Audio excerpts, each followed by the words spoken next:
Do, do, do, do. Wait for the number of people to show up. There we go.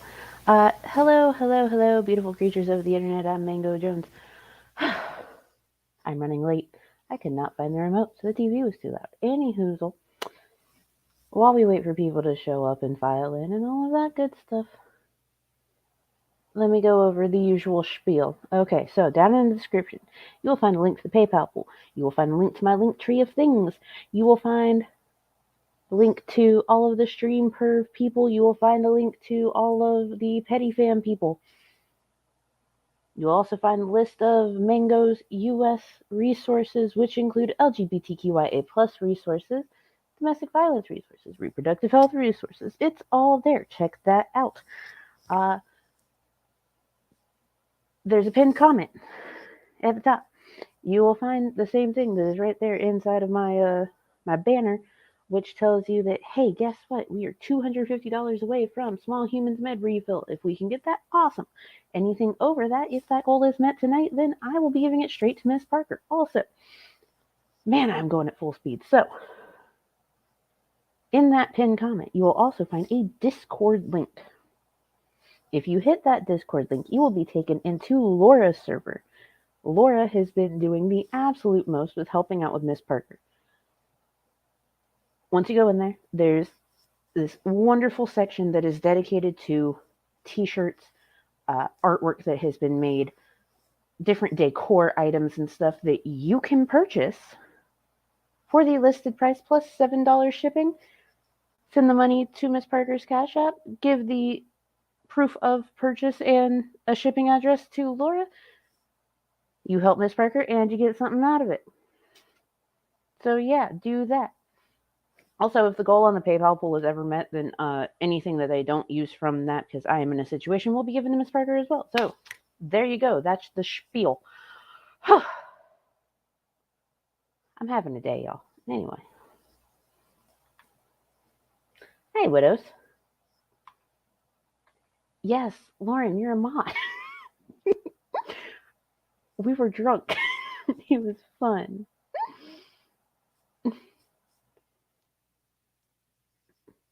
Hey, Reaper, I hope you're doing good, bud. Yes, I know you're stoned, widows. You've been smoking like all day, right? 7 a.m. is when you started? Druggy. Hey, Skits. Okay, so went over the spiel. We're waiting for people to file it. How are y'all doing? How's your day going? Is your day going better than mine?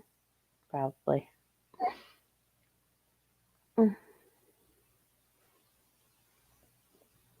Hey, there we go. See, listen to Lauren. Lauren's got the stuff and the scenes.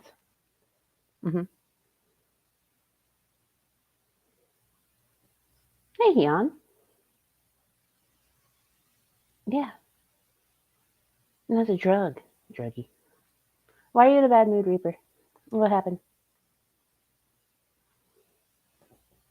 Hey, Jason Todd. How's it going?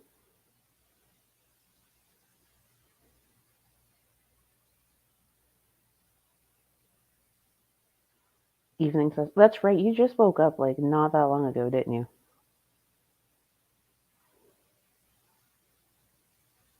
Look, at least you know that Drunk Lauren will keep all of Drunk Lauren's secrets.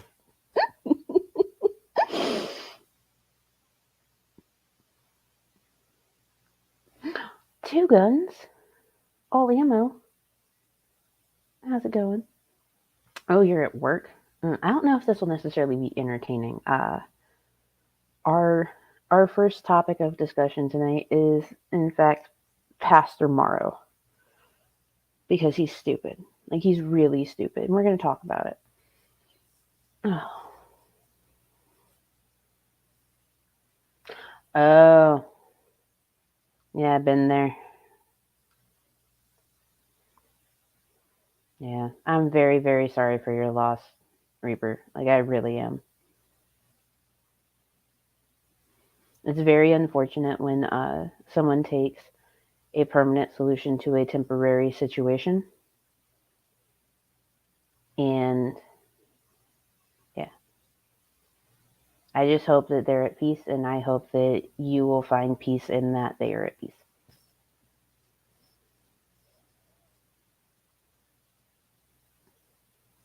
Well, thanks, Hoosier.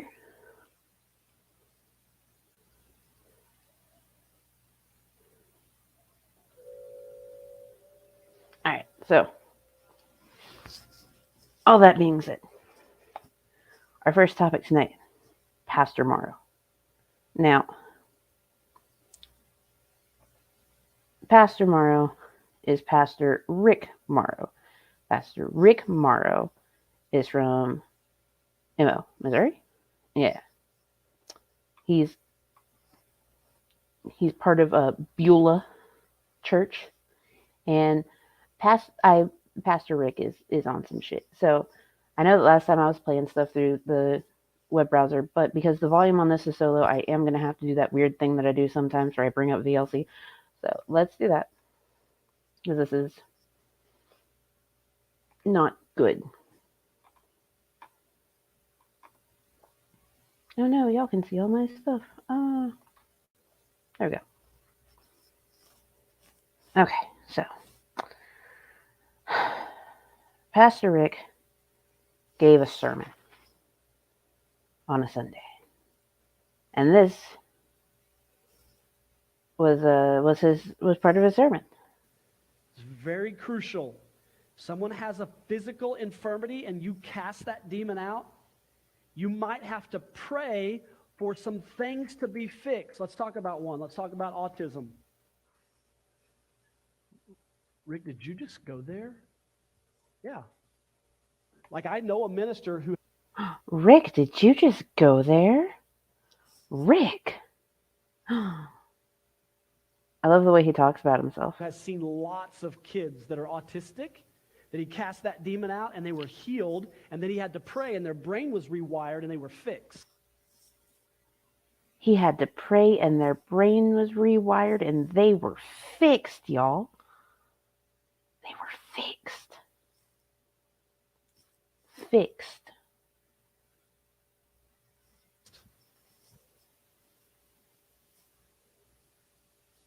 Yeah, I just went there. I mean, you can get online and see lots of examples of it. Oh, can you? If it's not demonic, then we have to say God made them that way. No, we don't. Like, that's the only other explanation. Why is my kid have autism? Well, either the devil's attacked them, he's brought this infirmity upon them, he's got them where he wants them, and or God just doesn't like them very much and he made them that way.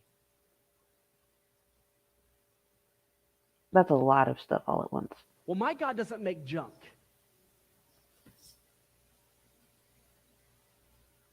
God doesn't make mess-ups. God doesn't make people that way. So let's quit being nice and putting a Band-Aid on stuff and giving it medicine. Quit giving it medicine, y'all. And this goes so much bigger than autism, people. I just gave you that as an example. So let's run that back for a second. Very crucial. First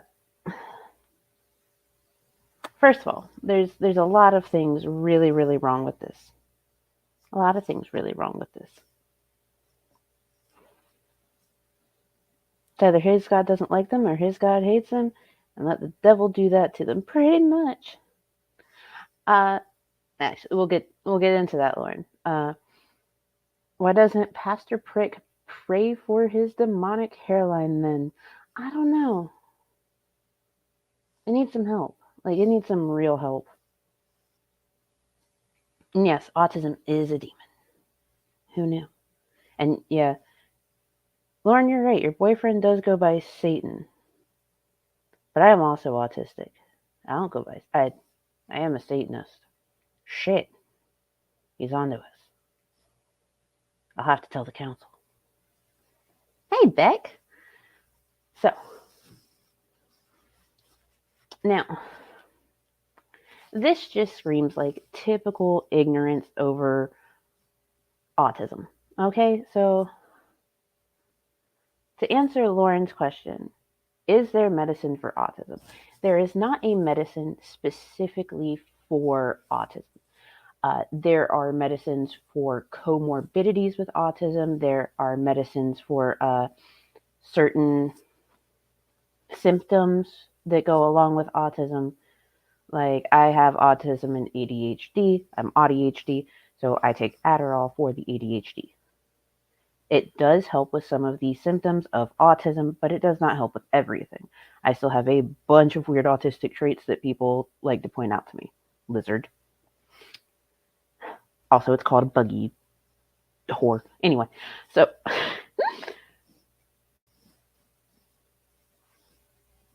yeah. I would argue that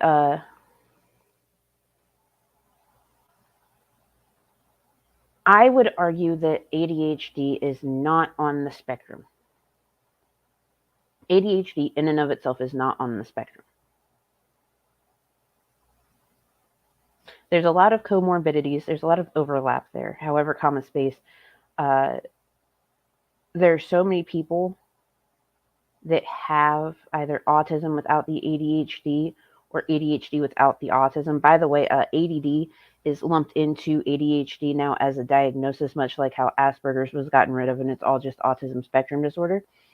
You have ADHD, which is just, like your hyperactive shit. You have ADHD-I, which is your, oh my God. I just blanked. Shit, that's, hello, this is a prime example. Inattentive. ADHD-I is inattentive. And then you've got ADHD-C, which is combination inattentive hyperactive. I am ADHD-C. Yeah. So now let's break this down a little bit. Someone has a physical infirmity and you cast that demon out, you might have to pray for some things to be fixed. Let's talk about one. Let's talk about autism. Let's talk about it. Rick, did you just go there? Once again, I have to put, Rick, did you just go there? He did. Yeah. Like, I know a minister who has seen lots of kids that are autistic, that he cast that demon out and they were healed, and then he had to pray and their brain was rewired and they were fixed. Okay. So, Miss Parker, you just peed? I'm so proud. Also, hi, I love you. I miss you. You're amazing and the best. So,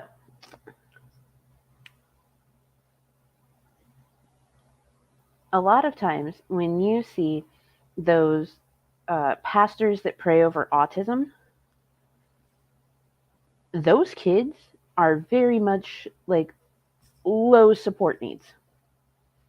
They don't have the same type of support needs that like my son would have. And those kids know, oh, hey, if I act like this in front of my parents, they're going to make that weird dude pray over me again. So they mask. Their brain didn't magically rewire and they're healed. They're masking. They don't want to go through that shit again. Probably fucking embarrassing.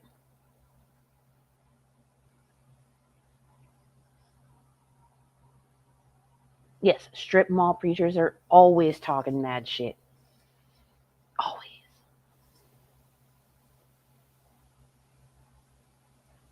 Yeah, I just went there. I mean, you can get online and see lots of examples of it. You heard him. If it's not demonic, then we have to say God made them that way. No. No, we don't. We don't know. We don't have to say that God made them that way. We can say genetics did it. We can absolutely say that genetics did it. I mean, with small human, there's actually a slight chance that the missing part of his right frontal lobe actually has something to contribute to his autistic traits, but we aren't quite sure because, like, it's something that needs to be researched and discovered. Oh, yes, Ms. Parker, you're right. God can cure mental illnesses and disorders. We just gotta Google it. Uh,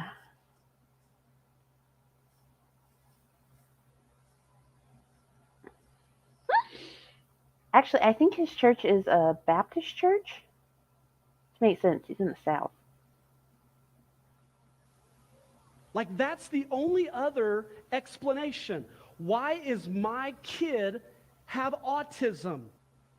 My kid has autism because I have autism.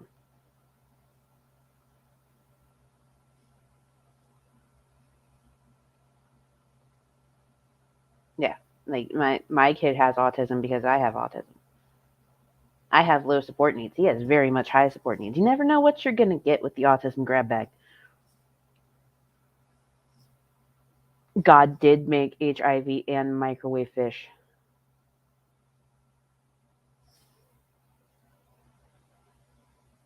And he says God doesn't make junk. Well, either the devil's attacked them, he's brought this infirmity upon them, he's got them where he wants them, and or God just doesn't like them very much and he made them that way.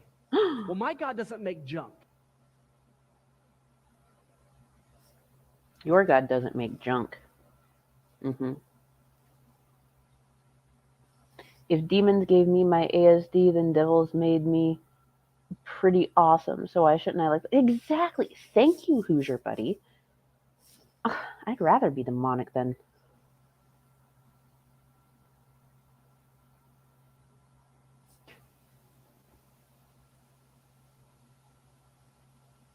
God doesn't make mess ups. God doesn't. If God doesn't make mess ups, then why do things like cancer exist? Or is that the devil too? I bet it's the devil too.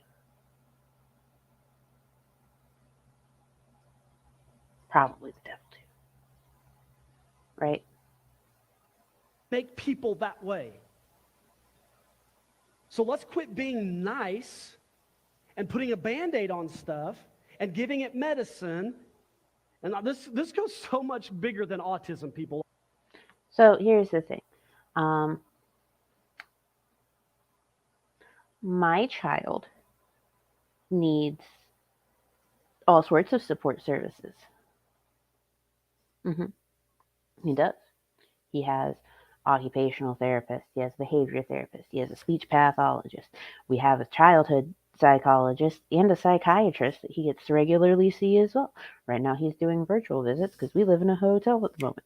But like there's so many things that he needs help with. I can't just pray about that. I can't make the, I can't make the God stuff happen and rewire his brain. And it's not how that fucking works. So, that being said, let's talk a little bit more about this dude, shall we? Yep. Okay, so let's see. The devil is a truth teller and gave man light, fire, and mouth. Yes, he is. Yes, he is. It's like a fun game babies play at birth. Will I be high support needs or low support needs? Yep. That's exactly how it is. So, oh, don't apologize, Sydney. Because you're absolutely right.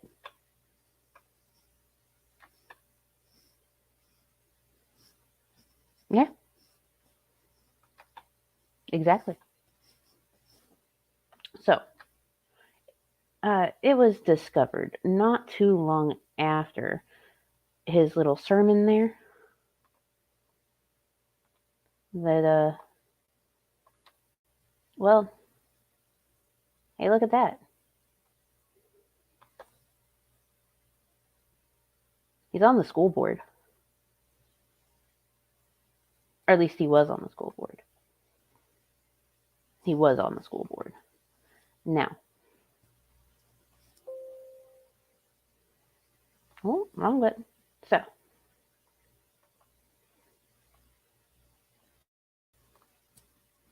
yeah. So, following being found out that he was on the school board,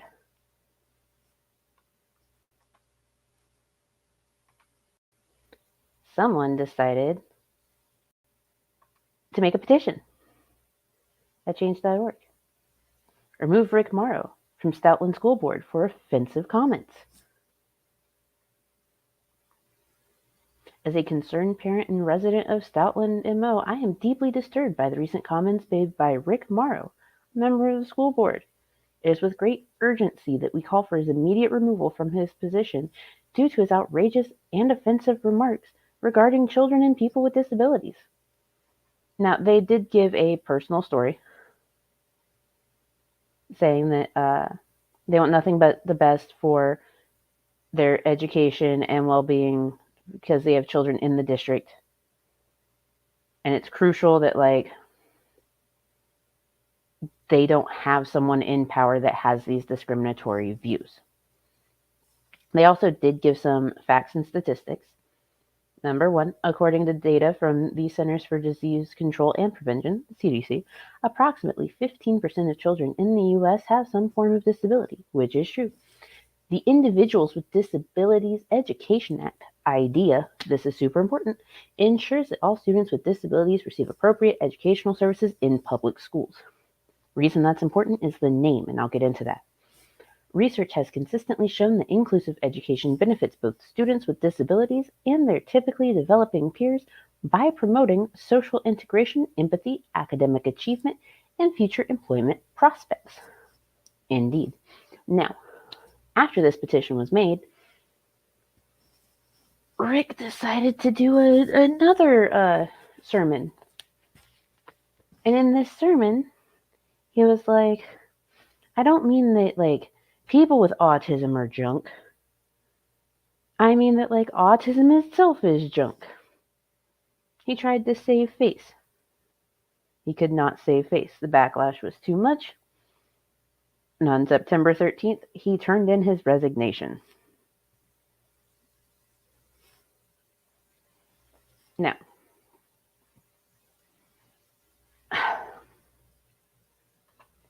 throughout the course of them trying to get him removed, of them trying to do everything, there were a bunch of different parents that were advocating for their kids. Okay? And they were trying to advocate for other kids with disabilities. All right? Now, while I appreciate the effort, I appreciate what they were doing, we do need to touch just a little bit on how to appropriately petition for your kids, how to properly advocate for them, because it's one of those things where a bunch of words and a bunch of things that have been said to allistic people without autism, it comes from an ableist place without even realizing it. It comes from an ableist place. Now,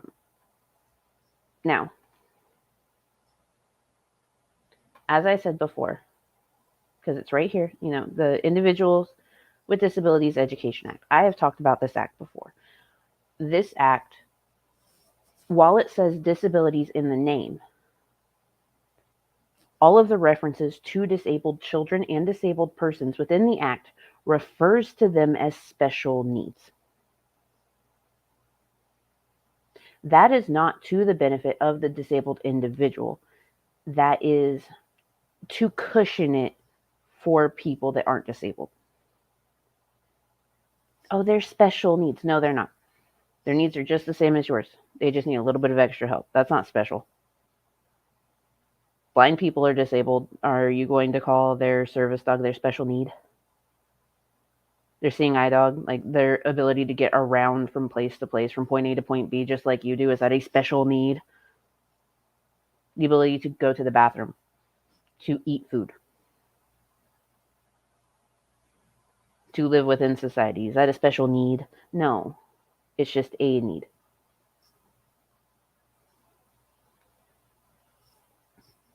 It is a support service.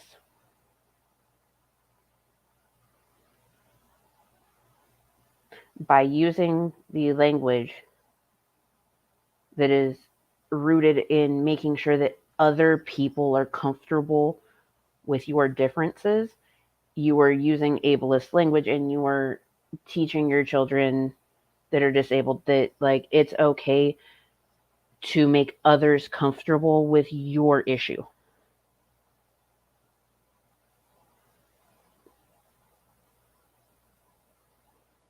No. And we're not doing that here. We're not doing that here. It's one of those things. Like we have a parent that says that it was an attack on the special needs community. No, this was an attack on the disabled community. The word disabled is not a bad word.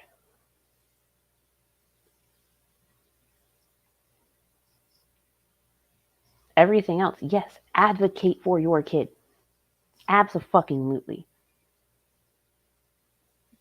But please, advocate them with the right language. Advocate for them in a way that will make them feel powerful in their own skin, in their own disability. That is also why we don't use functioning language anymore. Everyone functions. Everyone functions in society. Everyone functions in a different way. There is no high functioning or low functioning. We have support needs. I am low support needs. My son is high support needs.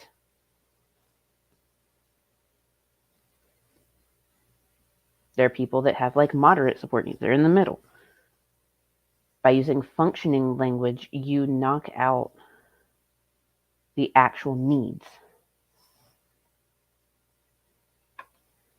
No, medical racism doesn't make advocating any easier either.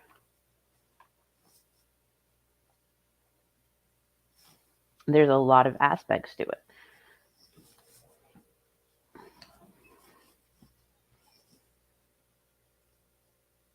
Like, I'm already in a position of privilege as a disabled white person. So is my kid. But, like, making everyone have the proper tools, the proper language, we can actually probably get other people to, listen to the needs of disabled people, not cushion it, not beat around the bush with it. Oh, thank you, Hoosier. I appreciate it. So, yeah, like, this is one of those things that I feel very, very strongly on. I really do. Because, like, is my kid special in my eyes? Yes, of course. Everyone's own child is special in their eyes. But his needs aren't. His needs are just needs. My needs are needs. Your needs are needs. Like, Jesus Christ.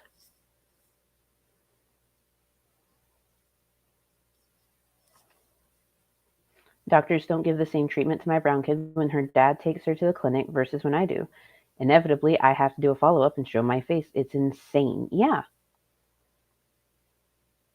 They don't take anything seriously. Like, at all. They don't listen. They don't want to understand. They want to make excuses. They want to find a reason to be like, oh no, you're fine. Just wait it out. Like, no, that's not how that works. It's not how any of it works. Yes. Thank you, Lauren. Okay. As of Who's Your Buddy Donation, we are 210 away from a med refill. Woot woot. So you can do that there. Anything extra that is donated to me over the course of tonight will be sent directly to Mrs. Parker. Also, there's a Discord link. You see the Discord link? Yeah, if you click that, you'll be taken into Laura's server. Once you're in Laura's server, there's a whole bunch of amazing stuff for sale. Shirts, paintings, decor. There are prices listed, plus $7 shipping. You pay to Miss Parker's Cash App. Cash tag Ms. MRZ Parker with a Z at the end. Miss Parker's. You take a screenshot of that. You send it to Laura. You send your mailing address. Bada bing, bada boom. Oh, and tell her which item you want, of course. Help Miss Parker. She needs our love. She needs our support. She is doing all of the things to make herself better. And we love her and appreciate her. So, mini spiel done. Now, exactly, that's what you're supposed to do. Supposed to make people feel as normal as possible. Now, that's my spiel on Rick Morrow. Rick Morrow's a fucking idiot. So, our next topic of discussion for tonight is the SAG-AFTRA WGA stuff, because there is a lot of confusion when it comes to it. There really is. And like, one of the things that I would like to talk about actually is the whole Drew Barrymore thing. So,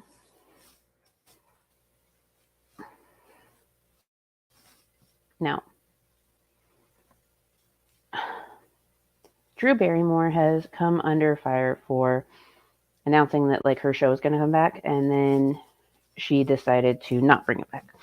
And the reason that she decided to not bring it back was because of all of the backlash, because, well, the strikes.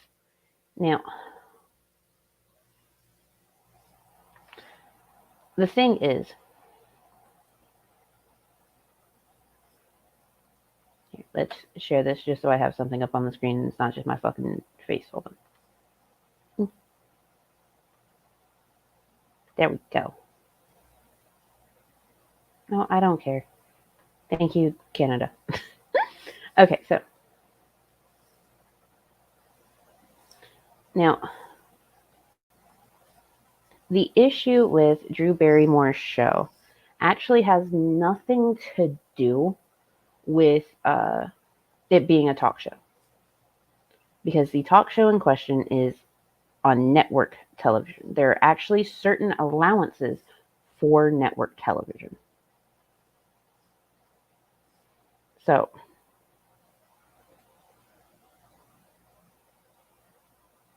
the issue is that the writers that she was using for the show are in fact union, and she was bringing in non-union writers to take over the union writer's job. That is scabbing. It very much is scabbing.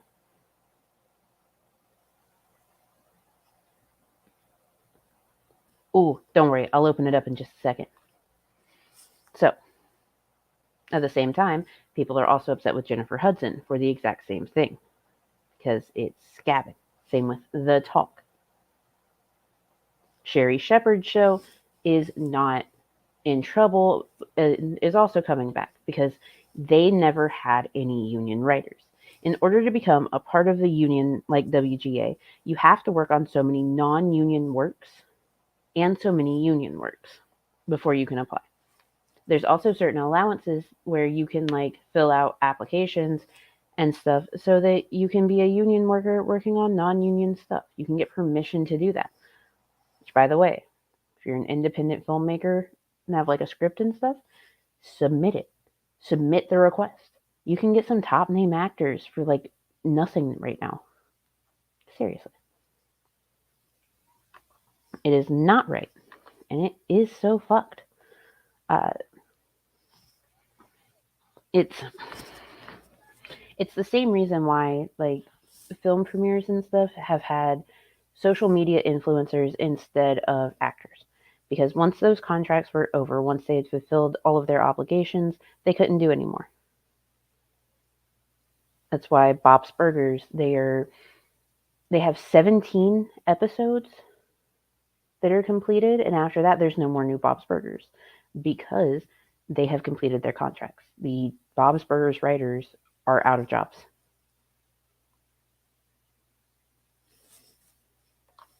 Yes, they are. They are banking on people that want to work in the industry so bad that if they're given an offer, they'll jump in and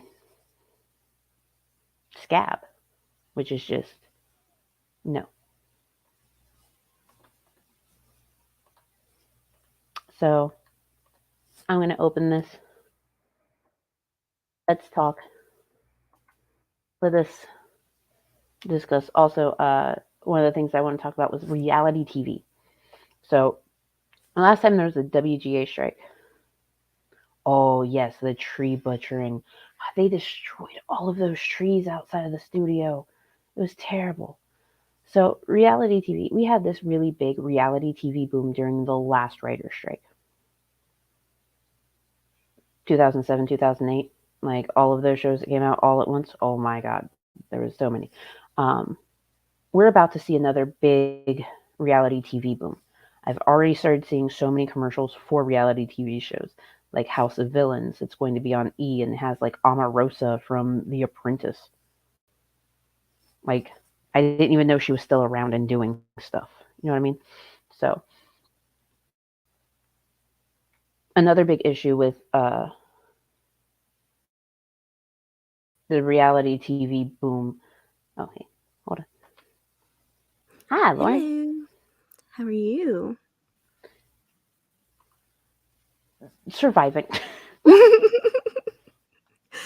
Yes, Flavor of Love. Oh my God. But what I was like, the reality TV boom. Like, you have all of these people that are like social media stars and stuff that they're going to be approaching, being like, "Hey, you want a TV show?" And they won't realize that it's scabbing. They just see it as an opportunity to get a foot in the door in television, which is pretty much what most influencers are going for. You know what I mean? Oh, Night Yeah. Reaper.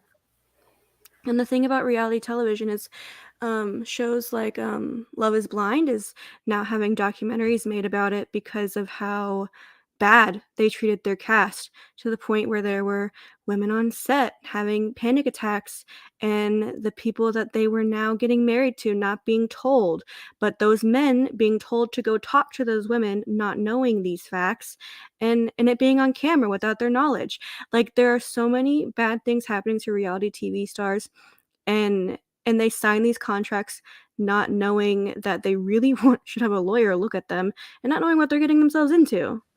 Yeah, and another issue with Love is Blind is you have Netflix, like the vast majority of reality TV shows, when they pay people, they pay them as independent contractors, which means that like you get a set amount of pay and you're going to have to like figure out your taxes on it. You get a very specific form for your taxes. Netflix has been filing W-2s for their reality stars, but paying them Oh, as independent contractors. that's illegal. Yeah, that is illegal, and they're getting away with it because they have millions of fucking dollars and they can Oh my survive god. a fucking audit. Wow. Yeah, no. That I mean, have you seen the show Unreal? I think a lot of people think that that show is like really dramatized. But it's, from my understanding, that it's not. It's heavily, heavily based on The Bachelorette. Like, heavily based on The Bachelorette. Oh my god, I have not seen Mhm. it yet, but It's really oh, good. like all of these reality shows. Actually, one of the biggest culprits in just being absolute fuck shit when it comes to their reality TV shows is Zeus Network. Hmm. Zeus Network does so many illegal things all the fucking time. Mm. It's so Like, bad. no, it's beyond bad. Oh, hey Pete. So fucking me and Miss Parker, we marathoned Jocelyn's Cabaret on Zeus Network. We watched the Mhm. whole thing. We started with season 3, then went to season 2, then went to season 1 because we're fucking weird. But but we also like really wanted to see it because we had heard so much about Jocelyn Hernandez, like getting into an actual physical altercation with some of the girls during the reunion, and her boyfriend husband dude like assaulting women, Wow. and one of them having to go to the hospital and shit. So we're like, what is this? They broke so many laws while they were in Nevada because season 3 was Vegas. And in Vegas, there are very specific rules about strip clubs and liquor. Mhm. And they had liquor in this apparent strip club that she claims is a cabaret, and people like lighting their crotch on fire and stuff, and like people being allowed to touch the girls. That's not legal. um, yeah, and I'd actually be curious to know. So my cousin is actually a producer. She's worked on a few shows. I don't know what she's working on right now, but she is mainly known for her work on the show Homeland. She was actually literally the first name in the credits when the show ended, which was really cool, and like she got to hold like the Golden Globe they won, and it's a cool experience. But I'm interested to know her opinion on the differences between the way producers on regular shows work and on reality shows work. That is a really good question, especially because it seems like most of the producers on reality shows are just like the people that created the show Mhm. and like a few of their close friends, especially on networks like Zeus. Yeah. Uh, because if you look at the producer credits for Jocelyn's Cabaret, you'll have Jocelyn Hernandez listed. You'll have the owners of Zeus Network listed. You'll have her husband listed. And like, that's it. Mhm. Hmm. Yeah, it seems just super slimy. And it's just like, I mean, you were talking about earlier about how um they fired all of the union writers on Yep. Drew Barrymore's show to hire non-union writers. And I mean, I mainly worked I never did really any, like, professional film gigs. I did a lot of professional acting stuff, so I was, mainly extra work, but the reason I couldn't get other work is because you needed to be union to get good jobs. So if I was taking really shitty, like, non-union jobs, I mean, bingo, that's how we found out I was in a freaking tickle fetish film when I was 17 because I took a non-union job. Because you have to have so many non union jobs before you can start getting Mhm, union work. And that's the problem. Like, there's so many places that'll take advantage of that. mhm. I mean, the only And thing yeah, I can compare it to is, like, getting a regular job today about how, like, you need a certain amount of experience to get a job, but you also need to go to school. So with acting, a lot of the time, you need to have a certain amount of non-union hours, but, like, a lot of people don't want to unless you have an agent, but you can't really get an agent unless you have union hours. So it's a lot. it's an endless cycle, it feels like. Mhm.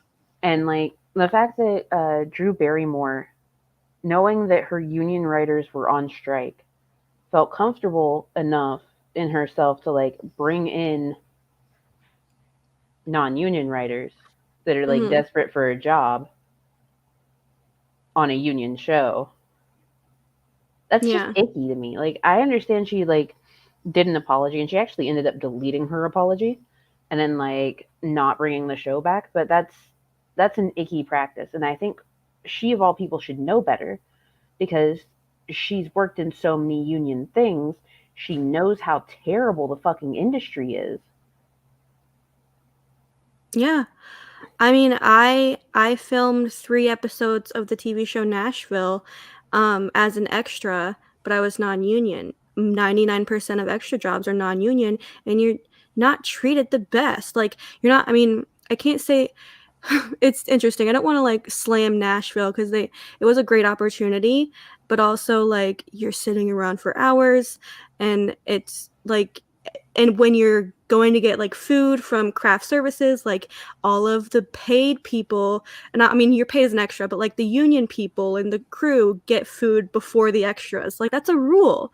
All the non-union people have to go last, like, it's fucked. Like, extras are some of the worst treated people in Mhm. Hollywood.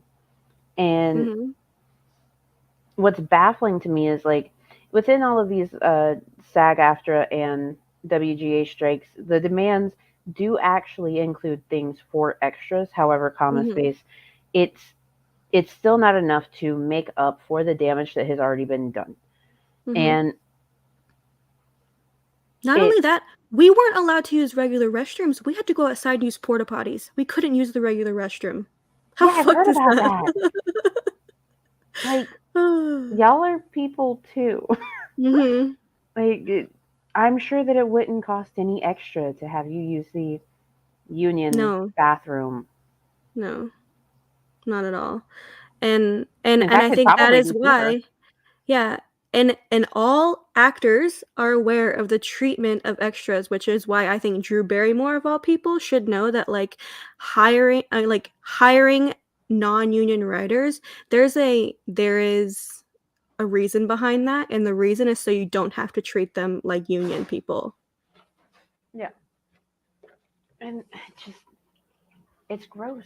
I'm sorry. It's Mhm. so gross. Like, I used to have a lot of, respect for Drew Barrymore. Like, despite all of the shit that she went through growing up, like, in the industry, she turned out to be a very wonderful person overall until this happened. Yeah. Damn, they really said, enjoy these food scraps and shit in a box out. Yes, they did. Yes. You have no idea how thrilled I was when they let me have ice cream one time. Oh no. And like, there have been talks about, because Disney's already done it. Disney has used AI to fill in background actors. Mhm. And Disney has already discussed the possibility of pretty much owning background actors' likenesses in perpetuity, just Mhm. rendering them into AI and using them whenever, however, and paying them like a one time fee to buy the Mhm. rights to their likeness. And that's I have thoughts terrifying. about this.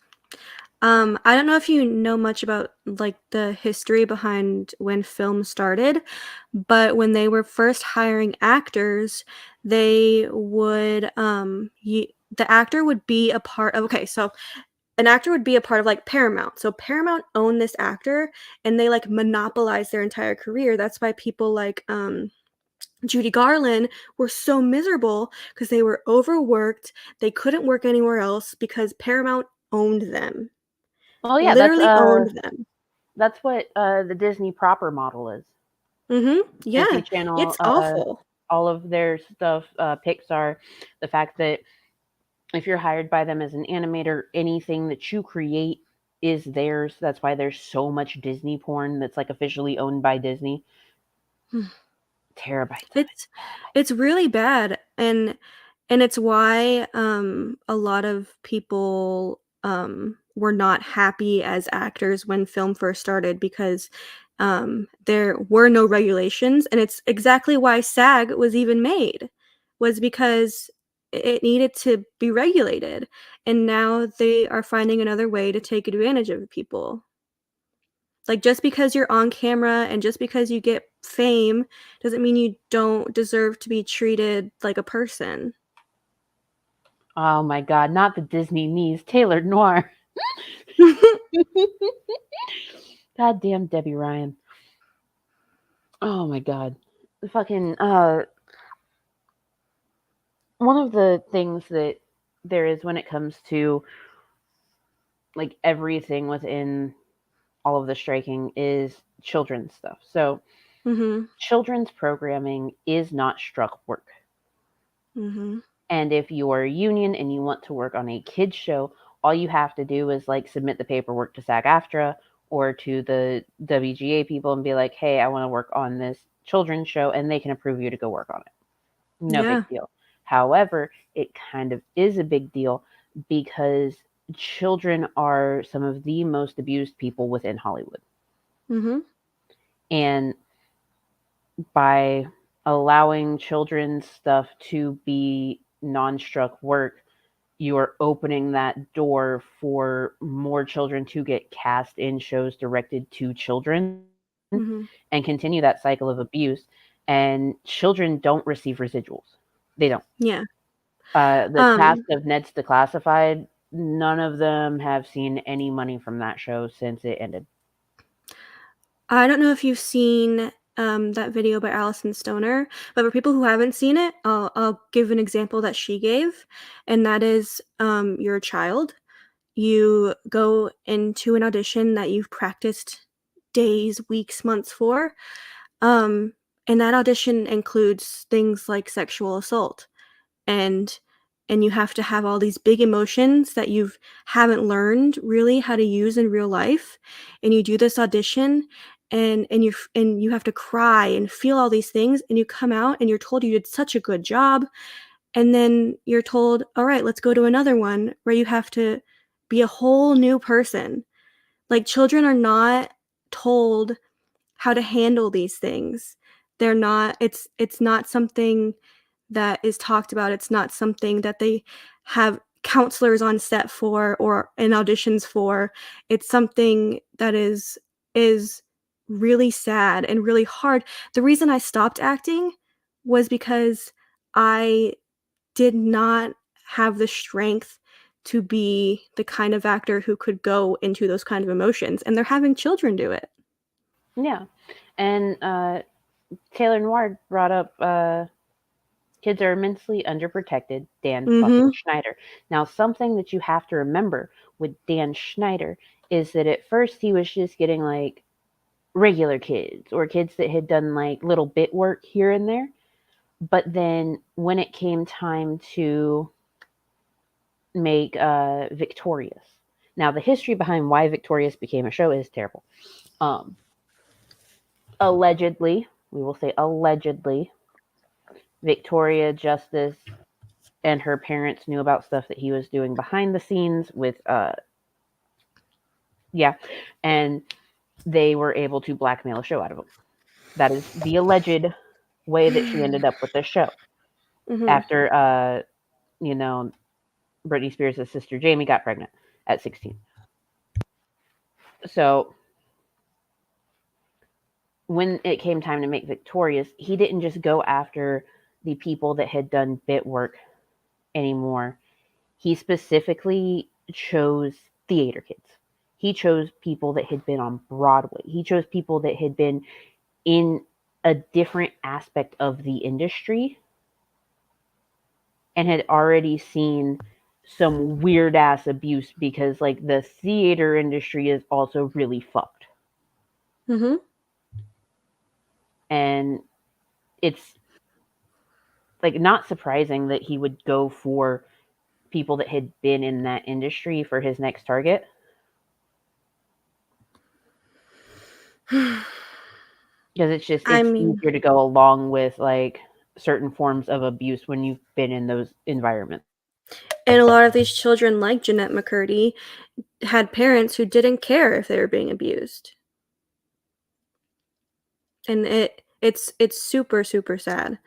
Um, and that is being brought over into like vlogging on YouTube. Like, there are family vloggers now who are bringing their kids into this and not caring that there are repercussions when they get older, and we're finding that out now. But yeah, so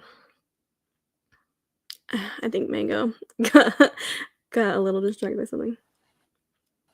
Yeah, I'm downloading this video because I know like my Mm. little laptop that could is well can't. uh, Yeah, it's a yeah, and good then not video. as Taylor Noir said in the not so politically correct way, preconditioned victims. Mhm. Yes, Yeah. that's exactly it.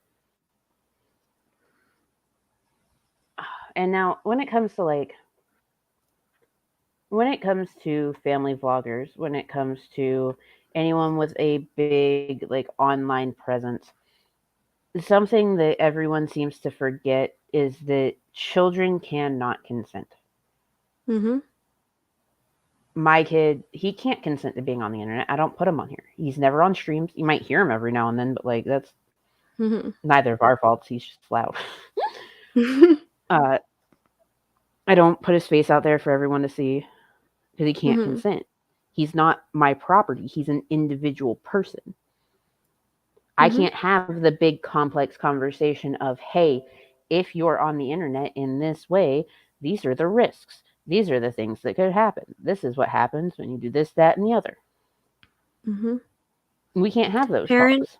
Parents are not realizing that putting your child online is setting them up for in the future when they can read and when they can navigate the internet to read awful and also disgusting things about them. Yes. In fact, there's quite a few cows that have unfortunately put their children in a position to where they Mhm. can read terrible things that other people have said not only about their parents but about them, even though they've never met them and know nothing about them. Mhm. When you're putting yourself I'm not a parent, but I'm well aware that when you're putting yourself online, you're setting everyone else up in your life to potentially be attacked. Yeah, indeed. Putting myself online, I have had some Mhm. really weird accusations made, especially when it comes Yeah. to my ex. Like, bruh. Like that's a trauma in and of itself. Like we don't need Mhm. to you don't need to make up bullshit. Like it's already terrible. Yeah. And I think the solution to that is talking with your children and and letting them be more conscious of like I think growing up like people around our age are more used to our parents being like, "Don't meet strangers you met online." But like also don't fucking talk to weird people online. Like don't like there are weird people online who can fuck your life up even if you don't see them in person. Oh hey, what's going on, Gavin Kit Kats? Did y'all know that Gavin Kit Kats is a boy and he's not a racist, but Watermelon is a racist. I'm sorry. I don't what? Okay, so Gavin Kit Kats, Mhm. Gavin Toe Beans, Yes. is one of Shannon Rove's cats. He- Mm. they constantly say Gavin Kit Kat, he's a boy, is a boy, is a boy. And they also said that he is definitely not a racist. He loves A G-Man. cat? Shani and Rev are so fucking weird. Yes, the cat is not a racist. Oh god. Oh, That's why I was confused. I was like, "What do you mean the cat's not racist?" hey, Anna. Hey, Anna. Wow, I came in on an interesting time. So we're talking about potentially racist cats, huh? Yeah. Yes. You didn't know? No, I've never met a racist cat before, I'll be honest with you. You're missing out. I'm missing out. I don't know about that. Well, it's one of those things. You're missing out. Sometimes awful things are an interesting experience that you're missing. Yeah. That's right. Hashtag fuck watermelon. I would not advise putting. No, you know what? Never mind. I'm not gonna go there. Watermelon is a black cat that is racist. Wait. I have so many questions. Yeah, wait. You can't. An animal cannot be racist. Well, watermelon doesn't like G-Man. So I don't like G-Man Okay. either. Am I racist? Yeah, me neither. Well, see, Shanny and Rev are just like, it's probably because he's black. And I'm just like, oh. Wait, no shit. Did they really say that? Yes. That's great. I love that. Wait, isn't watermelon Watermelon's black racist. too? Mhm. So, yes. Watermelon, the Well, black cat, is racist. Oh, But Gavin Kit Kat does not. That He's doesn't a make boy. any sense. It's a self-hating cat. It's Don't a judge. self-hating cat. Oh my god. Okay. So before we dive into more stuff, here is your friendly reminder that we are As of right now, $210 away from Small Humans Refill. Any extra money above that amount will be given directly to Miss Parker. Also, if you click that link that goes to Discord, you will find a whole bunch of stuff that is for sale. What you do is you pick out which item you want, you send the payment for it plus $7 shipping and handling to Miss Parker. You screenshot that, you give a shipping address and the receipt to Laura, who will then send you your item so that not only will you help out Miss Parker, but you get something in return because we love Miss Parker and she needs us. Whew, that's a spiel. I'm gonna post it. I have the link on my clipboard still. Yes. Thank you. Okay. Oh, I lied, but I'll get it. Can you tell we're having a time here, Anna? Yeah. Why do you think I hopped in here? This is like quite the interesting time. Yeah, we've been having some interesting conversations. So what are your thoughts on like all of the, let's just say, the exploitation of children within the television industry and online platforms? Because that's where we were at before the whole like racist cat thing. Jesus Christ! I mean, it's terrible. You know, I watched that show, the Ned's Declassified podcast, and they talk about like the bad shit in the industry for all the fucking time. I mean, you know, they grew up with the Hollywood shit, so they don't really talk about like the online side of things other than just like speculating. But yeah, it's been really interesting hearing people's like experiences and like how weird things are, and like how little respect it seems like young actors seem to get, whether that's like whether you're actually working in Hollywood or if you're just like a personality online. Like parents can be fucking crazy. It's really Yeah. sad like how often like kids just are used basically as like some sort of a puppet show for parents to get their money, their income, basically exploit them for the entirety of their lives. Like, what's the perfect example of that? I mean, someone who is in the music industry, which granted is a different industry, but fucking Britney Spears. Like, she's been exploited her entire life. Luckily now she's fucking free, but you know, I mean, it's fucking sad to see that shit. Entertainers have always been exploited, especially young creative minds. You know what I mean? Yeah. It's sad. I mean, I mentioned Judy Garland earlier, and she started her career as a teenager, and she was completely taken advantage of. Yeah, and then you've got people Yep, good example. within the Disney bubble that start out as actors, and then they're just like, "Oh, hey, we pretty much own you, so you're going to make music for us now." Because there's been so many people that like were actors and suddenly they like had albums. Ugh. Oh my god, fucking Honey Boo Boo. I feel so goddamn bad for Honey Boo Boo. Oh my, yeah, that's a whole conversation, isn't it? Well, okay, so Honey Boo Boo, when she was on Toddlers and Tiaras, like she was just such a hit. They're like, we need to give this bitch a show because like her mom is crazy and is like an extreme couponer and shit, and they eat sketty. Like it's a whole thing. So she ends up with the show Here Comes Honey Boo Boo. Now, Here Comes Honey Boo Boo ended up getting canceled by TLC because it came out that Mama June was dating the guy that was convicted of essaying her at the time minor daughter that was not Honey Boo Boo. It was one of her sisters.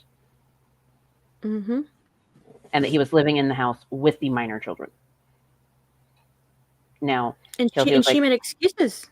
Oh yeah, she did. She made all of the excuses, and so TLC was like, "We can't have this." So she got canceled. She was off the air for a while, and then Mama June got gastric bypass or the gastric sleeve, one of the two. She lost a shit ton of weight, and so WeTV picked her up for Mama June from Not to Hot, and brought back Honey Boo Boo and Mama June and all of them. Mama June then like got addicted to drugs. So they changed the name to Mama June Family Crisis. And now they're on Mama June Road to Redemption. Like they're exploiting this woman's drug addiction and neglect of her child who lives with her older sister. Her older sister has custody of her. Like it's a whole thing. Did they not fucking learn from the Duggars? Like No one ever learns from the Duggars. I They mean, still have Bringing Up Bates on TV. Bringing Up Bates is about another fucking family like that. those are more kids that, like, when some of them got older, they're like, we don't want to be on TV, but they were literally, like, owned by their parents at that point and owned by the network. Yeah. I mean, Jill Duggar, she actually put out a book, which I highly recommend if you want to learn a lot about the whole pretty much being owned by a network thing, then check out Jill Duggar's book, because she does discuss how, like, she didn't want to show her birth on TV.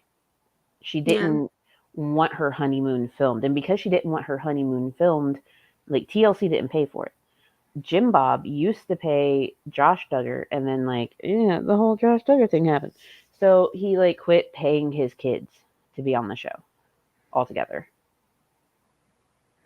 History repeats itself, man. I mean, they were monopolizing actors back when film started, and they're monopolizing actors, or real people being reality TV stars now, and even actors now again.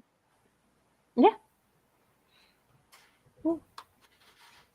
Oh, but yes, you are absolutely right there, Taylor Noir. It is disturbing in all of the ways. And the issue is that, like, even without Toddlers and Tiaras, the show, it's very much something that is prevalent. So you have this issue. Oh, thank you, Sydney. Oh, we are officially 160 away from the med refill. Woot woot. So, one of the issues. Yes, John Morgan, you're absolutely right. I never would have expected such a formal lady to get hooked on drugs. I live in the South, or I lived in the South. I have since moved. But those types of pageants are all over the place down here, and they have been forever. Yeah. You're Southern. You know what pageant moms look like. Pageant moms are the fucking worst, because you've got one of two, okay? You've got, like, the really, really obese pageant mom who is pretty much living vicariously through her child. And then you've got, like, the super fit almond mom who used to be a pageant winner all the time and then feels like her body's ruined because she had a kid and now she's making her kid do it. Those are the only two. There is no in between. Oh, God. Yeah. It's wild. And why would you, like, why put your child in that position? It's just, it's gross. Because they are vicariously living through them. Yeah. It's not okay, but that's what it is. I have seen a baby boy in a 3-piece suit, and it is fucking wild. Who needs a 3-piece suit for a baby? It's a baby. I have not seen Little Miss Sunshine in a long time. I need to rewatch it. So, Anna, what are your thoughts on what we've been discussing?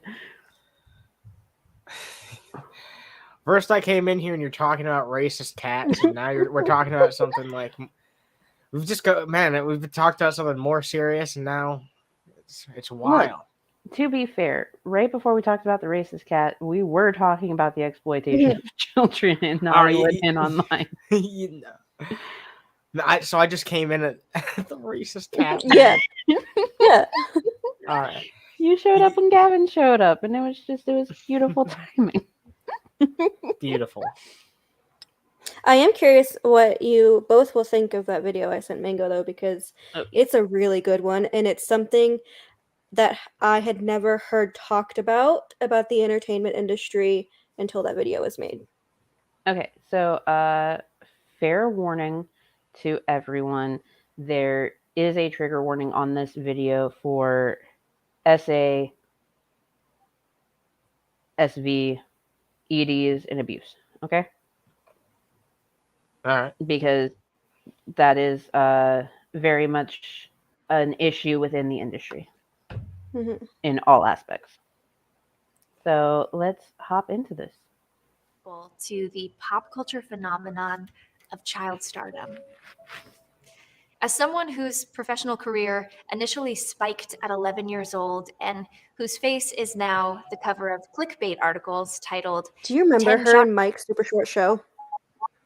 It's been a Why'd you say it's so? It's my super short show.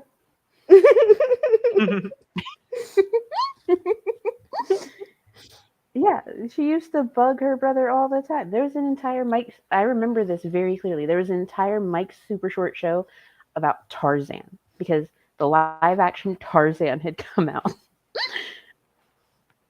And it was just everything was covered in like cheetah print. Yeah. That's so great. That was a good one. harrowing 80 years, and I'm 27. While traversing extreme peaks and valleys of global fame, hidden medical hospitalizations, artistic milestones, rapid adultification, and multi-layered abuse I wish on no one, I narrowly survived the toddler to train wreck pipeline. In fact, nothing was designed for me to end up normal, stable, alive. The toddler to train wreck pipeline not is a wrong. notorious and thriving industrial complex around child entertainers. This is actually very true. So prime examples of this phenomenon include Christy Carlson Romano, because our very lovely Kim Possible, Ren Stevens, after she was done with acting, she was very much on drugs.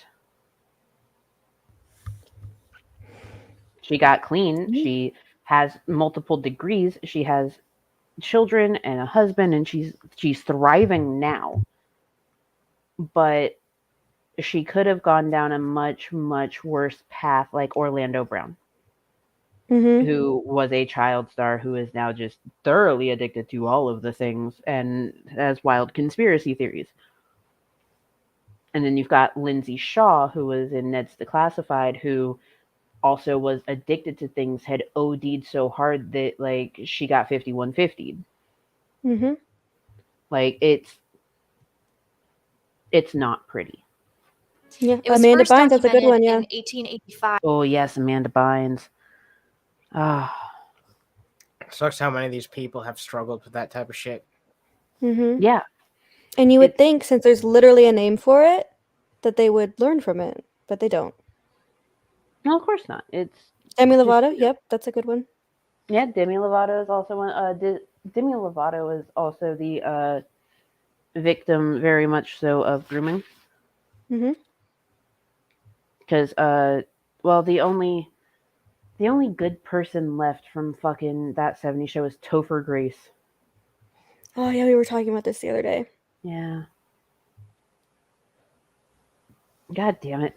Everyone sucks. When Leslie theatrical debut. Yeah, everyone in that show except 4 for years Topher old, Grace does suck. becoming an American celebrity at 6. Since then, a full-fledged system has emerged. It's expertly constructed, and it's bolted in place by censoring the harm happening behind the scenes, manicuring aspirational lifestyles and outcomes, and then watching young lives tragically implode. You may recognize the pipeline by specific press campaigns like Shocking Rebellion or Miraculous Comeback. It prophesies pitiful and shameful fates for little tots with big talent while conveniently remaining in denial of its own violent blueprint.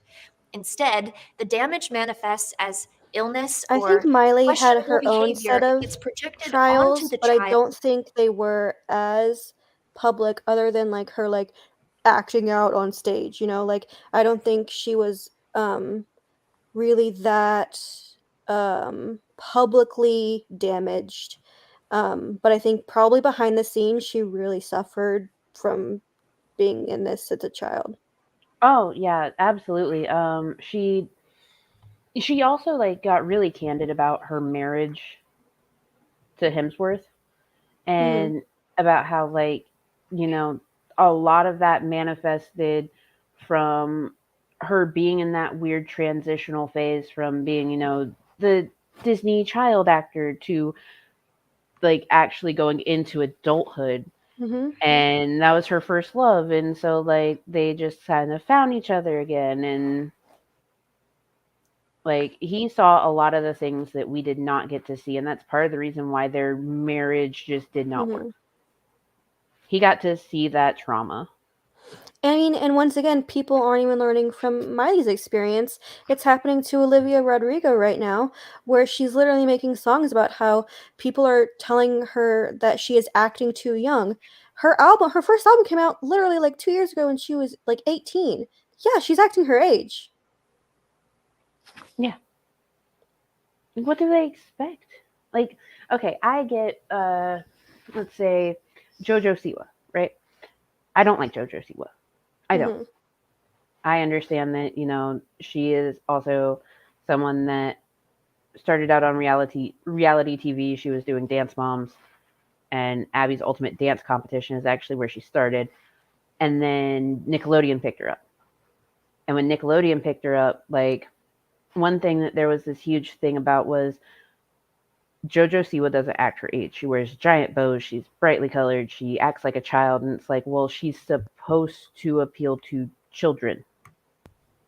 Yeah. She is a character for children. She is playing a role. She is playing a part. And don't get me wrong, now that she is definitely like in her 20s, I still have issues with her. I do not like her friendship with James Charles. I do not like the fact that she supports Colleen Ballinger. But I think there is deep-rooted trauma behind that. I think she's been forced to be friends with adults her entire life, and she is not aware that she is literally she was one of the groomed children by Colleen, in my opinion. Yeah, she absolutely was. And yes, Dance Moms is right up there with Toddlers and Tiaras. Gene Mormon said, I never liked those Nickelodeon and Disney sitcoms. They were so cheesy that they made Full House and Saved by the Bell look deviant? Do you mean decent? Or both? Probably both. But yes, you're right. Like, they were very, very cheesy. She was literally molded to entice children into her fandom. Yes, she was. And did you know that Abby Lee Miller is really creepy too? I think I heard something, but I don't remember what it was. She recently said on a podcast that she is very much attracted to high school football players that are still in high school. I'm sorry, what? She publicly said that? Yeah, she said it on a podcast. The fuck? Yeah. That is, I mean, oh my god, I can't. Don't get me started on how abusive that woman is. Oh, we're going to have to do an entire, episode on that. Oh my god. Yeah. Full House did seem less hammy in comparison to fucking the Nickelodeon and Disney sitcoms. You are absolutely right. And that is saying something because Full House is very hammy. It's one of the hammiest shows in history, honestly. I know. Like, Bob Saget lives with his best friend and brother. I remember every single episode they would play that corny ass music and have a sincere moment where it's like Bob Saget or like one of the other like. You learn something from it though. Yeah, you don't learn anything from like children's Disney shows anymore. Excuse you, have you watched Bluey? No, Bluey. I'm a 28-year-old with no like younger siblings that are young enough to watch. That's the current core demographic for Bluey. Yes, that is. No, really, Bluey makes me fucking cry. Oh my god. Oh my, am I gonna have to freaking Google this shit? You're gonna have to watch Bluey. Bluey. All right, can we have a Bluey viewing party on Discord? Yes, we can absolutely do that soon because Bluey's amazing. If y'all haven't watched Bluey, watch Bluey. We'll call it View the Blue or something. Watch the Unicourse episode. Yes. I'm sorry. Are all of these grown people in this chat telling me to watch a children's TV show? I've never seen it before, but did you know that Bluey's color palette is specifically done in the colors that dogs can see, so that dogs can watch it too. Wait, really? Oh, That's Yeah. that seems a little bit excessive. Like, I funny. love dogs, but like, the No, dog isn't they gonna should be able feel to bad watch. if you don't like It's make a it in the show right about them. color. It's a show about them. It is a But show they about don't know that. there's so Well, now many they little will. like cute Easter eggs that are in Bluey. And by the way, I can openly talk about Bluey because Bluey is actually Australian and not struck work. Thank you. Oh, I love Miss Rachel. I follow her on TikTok. I can't play the damn video. Now we're gonna as keep if talking to you about they are Bluey. an isolated problem. Now, this does not dismiss their personal responsibility or negate the positives and privileges that accompany the spotlight. Simply, the records are consistent. How can children unwittingly copy and paste the same horror stories, cries for help, and humiliating spirals? How come there have been no signs of improvement for centuries? As someone who lived it and witnessed thousands endure alongside me, I can attest that what is missing from the pipeline narrative are clear action plans for intervention, long term prevention, and accountability from studios, agencies, and guardians. On behalf of the current children being abused right now, there is an opportunity for us to empower each other through honest conversation and collaborative action. That is actually one of the reasons why I do appreciate what Christy Carlson Romano has been doing, because she does have a very big platform. She does have a lot of followers. She has a lot of people that are willing to listen to her. So she pulls in all of these child actors who have gone through the shit and have either made improvements on themselves or haven't. She was actually supposed to do a sit down with Aaron Carter. And the day that he was supposed to come in, she like kept trying to call him and he wasn't answering and he didn't show up. And she's actually given a really good apology for her feelings at the time because she thought that he stood her up. And so she talked about her own issues with relapsing and her own struggles with like keeping commitments. And she later found out that he had died. And that's why he wasn't there and why he wasn't answering. And she felt like shit. But she said that, you know, while she didn't know and she feels absolutely terrible due to these circumstances around his death, it probably was a very meaningful thing to talk about that day. Yeah, I mean, I feel the same way about child acting as I do as people who say get off the internet. I think that's unreasonable. I think if you want to be a child actor, you should be able to be, but there should be regulations, there should be counselors, there should be better schooling, there should be things in place because I think that there is a fantastic when I see a good child actor on screen, there's something as someone who studied acting that is beautiful to see because it's such a raw talent that some of these kids have and they should be able to use that talent without being abused. Yeah. Man, I'm sorry you came in on such a heavy night, Anna. No, it's fine. I mean, it's an important subject that does need to be talked about. So, yeah, don't let me stop you from talking about that. But yeah, I mean, I mean, yeah. Just like I said, I think telling people like just to get off the internet, I think that's unreasonable. Like the internet is everywhere. It's just like I think film and TV is everywhere, and expecting someone to even make a TV show where there's no child on screen ever is kind of unreasonable. So I think there should be regulations put in mind that protect them instead. So they still have that opportunity, but consensually and safely. That very much is something that should be done. And it's just a matter of figuring out how to do it in a way that's conducive to everyone. Jean brings up a great point. Just make all the kids CGI.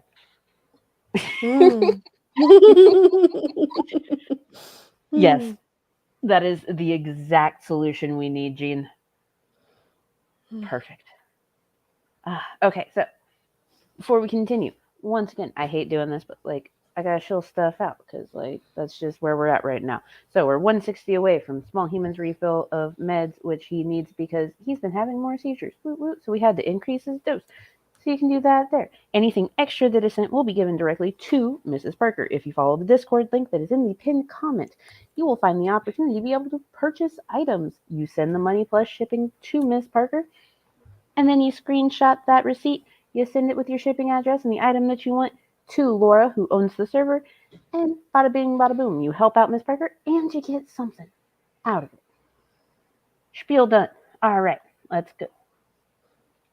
Invite you to revisit this script with a broader lens. First act, scene 1. You're not wrong, The Gene. audition room. At 6 years old, I enter a sterile Don't white put that room out in the where atmosphere, a stranger please. stands apathetically behind a camcorder on a tripod. On This is the cue, story I was I telling perform earlier. a scene. Mm. This morning, I'm being kidnapped and raped, No. ending in the fetal position under a chair with my body frozen in fear. I stand up, wipe my tears, and thank the stranger for the opportunity. I walk to the car, ruminating over my performance, comparing my screams to the other kids I heard from the waiting room. Now, as with many parents in this unusual situation, my mother is not versed in how to help me regulate my nervous system. I remain catatonic on the first half of the drive until I remember we're on the way to a second audition for a Princess Toy ad.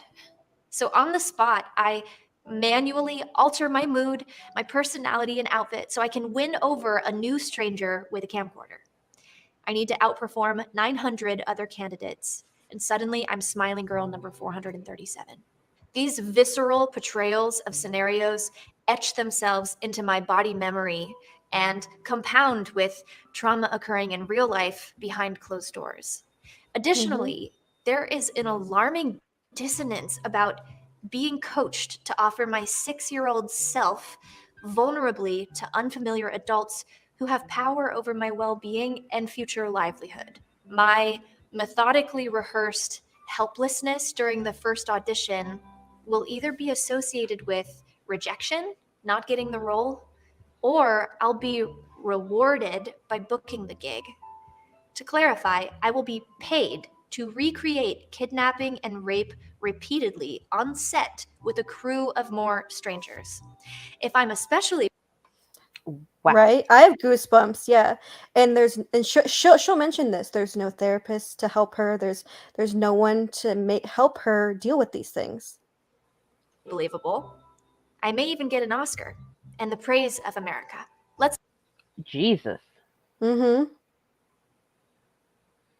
Yeah. I Yeah, do that's some remember the fucking Honey Boo harsh Boo fucking. Boo.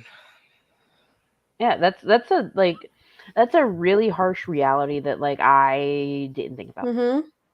Yeah. I'm sure a lot of us don't think about it, but the sad thing is, it happens to every fucking day. Mm-hmm. Yeah, and like, I mean, one of the shows that I grew up on because my mom, why did you let me do this? Law and Order SVU. Oh, jeez. Yeah, I used to watch it like every time it came on with my mom. Like it came out when I was like 6. But like there's so many child actors that are actually, I do believe she was in an episode of SVU. Mm-hmm. And I mean, imagine this. So she was a child. Yeah. I, as a full-grown adult in college, made the conscious decision that because of my own history with sexual assault, I could no longer act because I did not want to put myself in the situation where I had to feel feelings I wasn't ready to feel. I made that decision as an adult. And she was a child. Mm-hmm. She couldn't consciously make that decision. Yeah.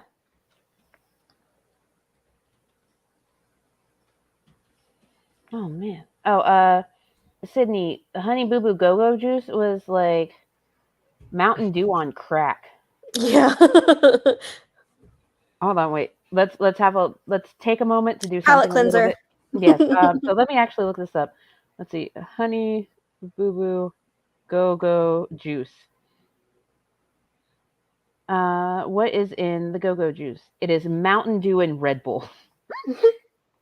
Taylor Noir, absolutely. You know what pisses me off?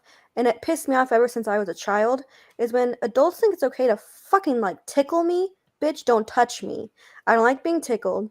You I shouldn't have be touching sensory anyone issues. involuntarily, you know? Yeah, I have sensory issues. I don't like to be tickled. It hurt, literally, unwanted touch, or when I'm touched unknowingly, like randomly, it literally physically hurts me, and that's been since a child. So when adults were doing that to me as a child and not listening to me when I was saying stop because I was laughing, I was being tickled, like, Yeah. it's traumatizing. Yeah, I'm sorry. That's terrible. It's okay. Like Well, my I'm just sorry to hear that, you know? one of my biggest things that I hate is like I hate feet. Okay. I Mhm. absolutely despise feet. I do not like my feet being touched. I do not want to touch your feet. Like if you're into feet, cool, good for you. I'm not going to yuck on your yum, but me personally, no. And especially do not like when people tickle my feet. I will kick you in the face. Do not do it.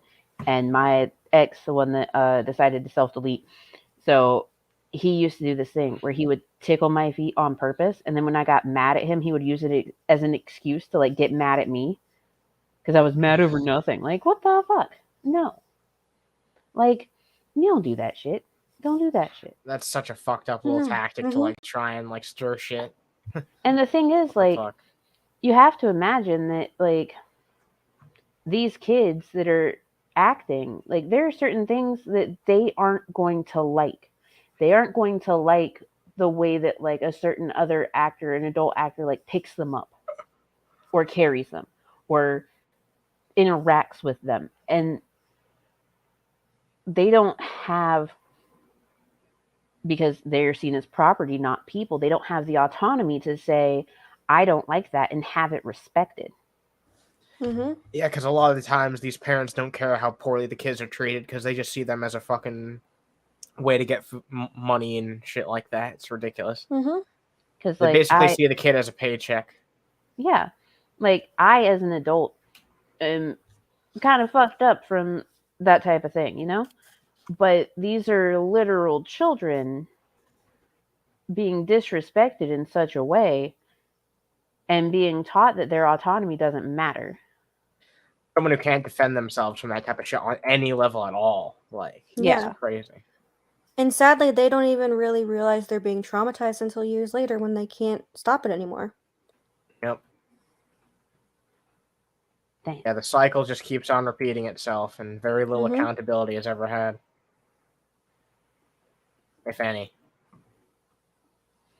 Whew. All right. Yeah. We Yeah. got about 10 more minutes of this. We can do it. I believe in us.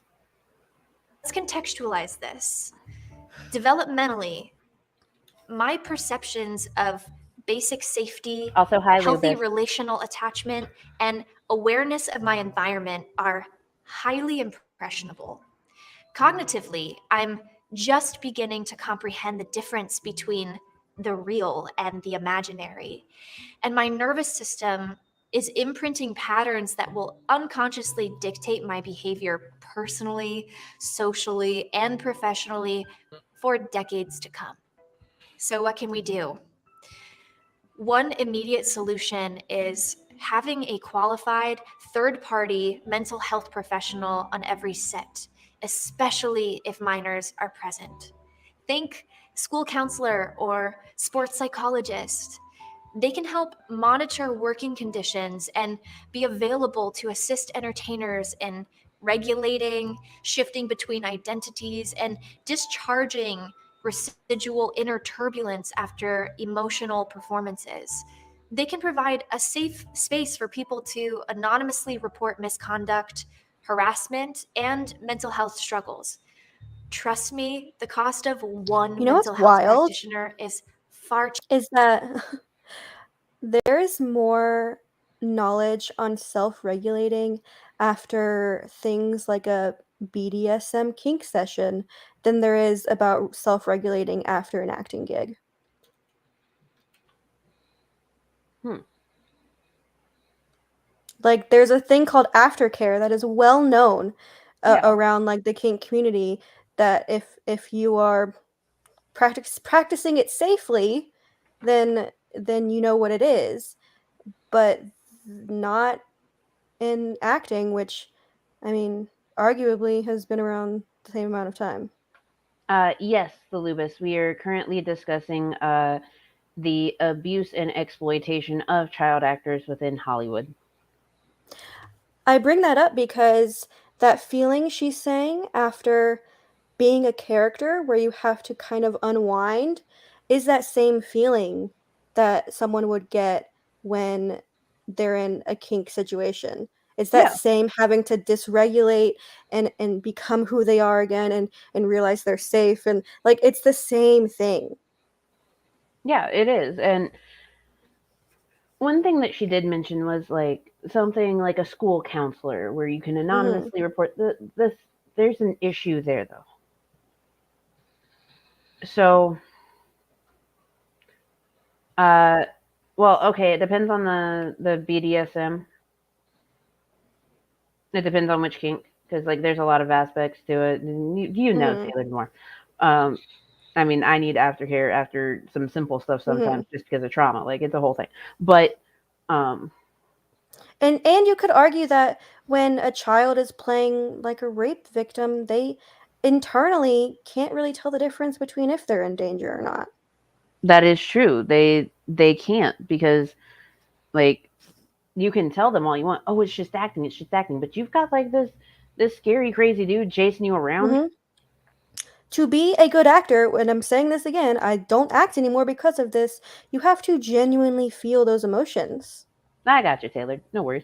Yeah, to one extent or another, you're putting yourself in that role, and when you're asking for someone to put themselves in such a role like that, it's like ridiculous.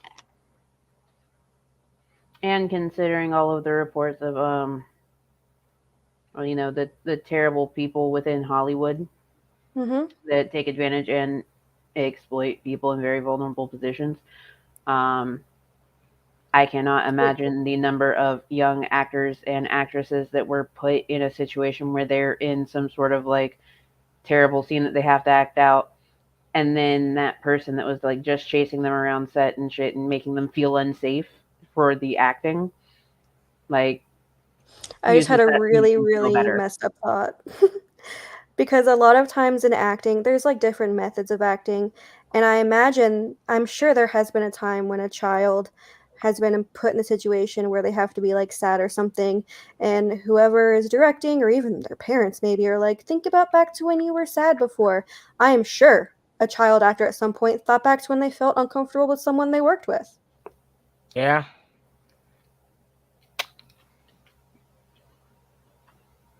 Man, this industry is just full of fucking garbage, isn't it? I think that did happen with Tim Curry in It. I'll have to look into that. Dude, if I'm explaining that the Orville is fake to my 5-year-old, how are they explaining assault scenes aren't real, but these kids are at risk?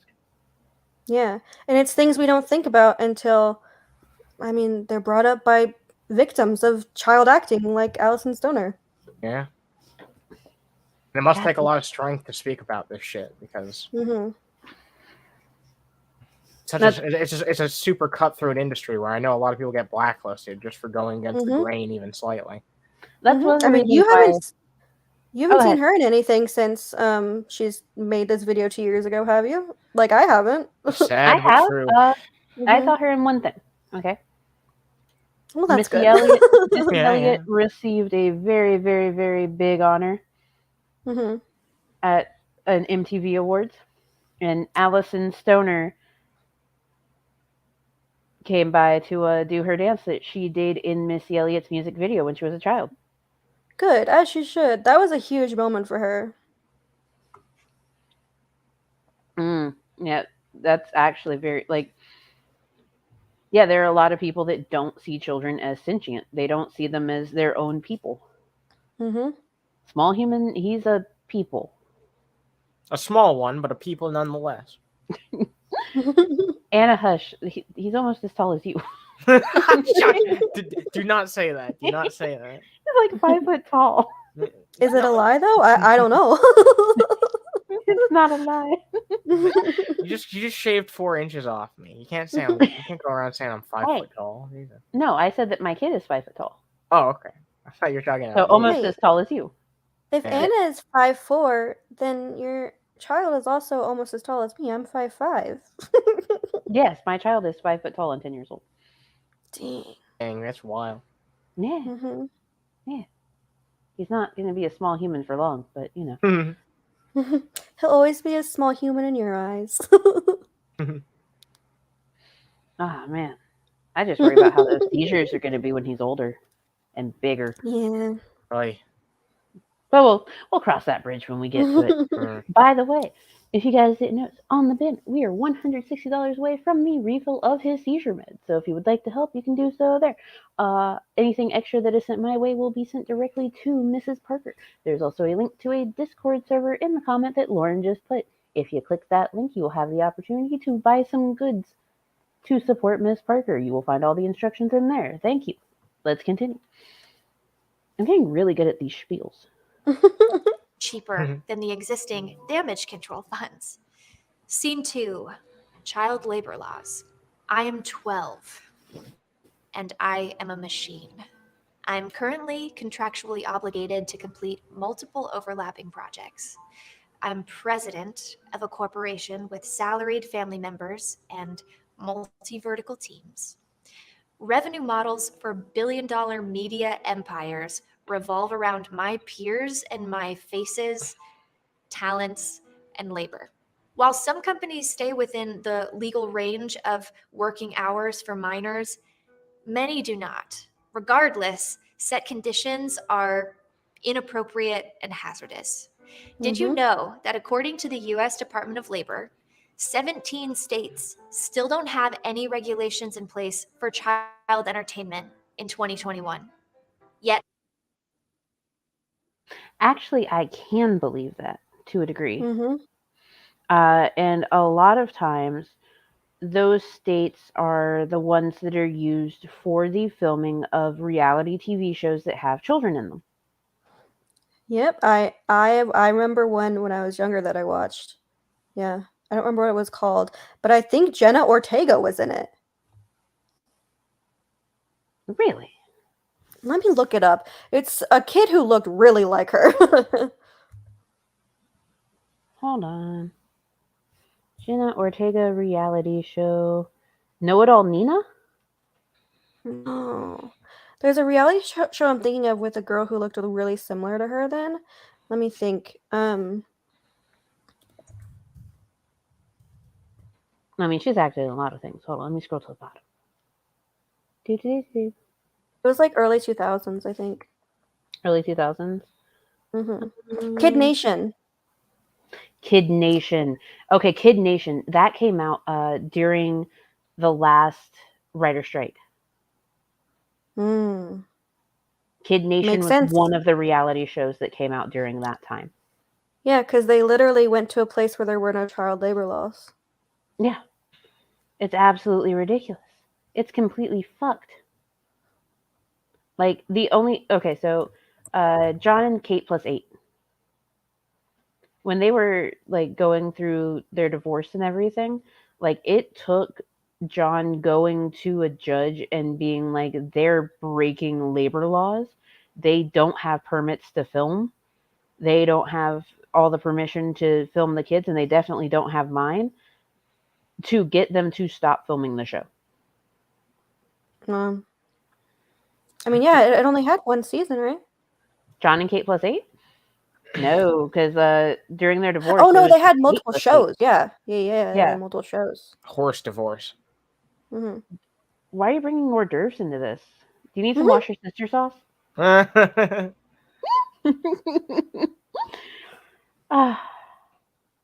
sister's sauce.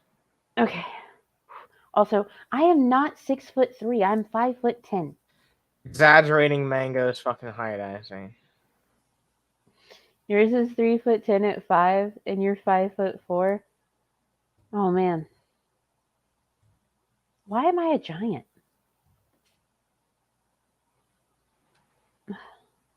Anyway, we got 8 more minutes. We can do this. This is really heavy shit. Mm-hmm. All 50 have working child performers. Adding to this, Zero Productions acknowledged that after their shoot, I will go to another, record an interview during my lunch break, train for multiple hours, skip dinner, and meet for a late night rehearsal. After all, their responsibility is to deliver a product on time and in budget, not to babysit. Meanwhile, agents are encouraging me to look at early emancipation so I can work longer hours. This is going to increase my hireability. My body is medically undernourished and chronically stressed, which later will evolve into severe eating disorders, adrenal fatigue, and mandatory bed rest. The onset of puberty has turned my waist and bust into the main objects of attention and inspection. This will also categorize my career trajectory. I've learned that it is safer to dissociate in order to survive what my mind and body are subjected to daily. I'll be numb for another 5 years, but all you will ever see is the ever highly functioning, smiling girl number 437. By now, I've missed months of schooling, and my education is spotty at best. I'm socialized to be on at all times, ranging from a dozen daily fan encounters to grown reporters grilling me on my opinion of current events, for which I'm not an expert, to avoiding any and all authentic friendships to protect confidential information. I try not to have an inflated sense of self, but even my church puts me on a pedestal. So what can we do?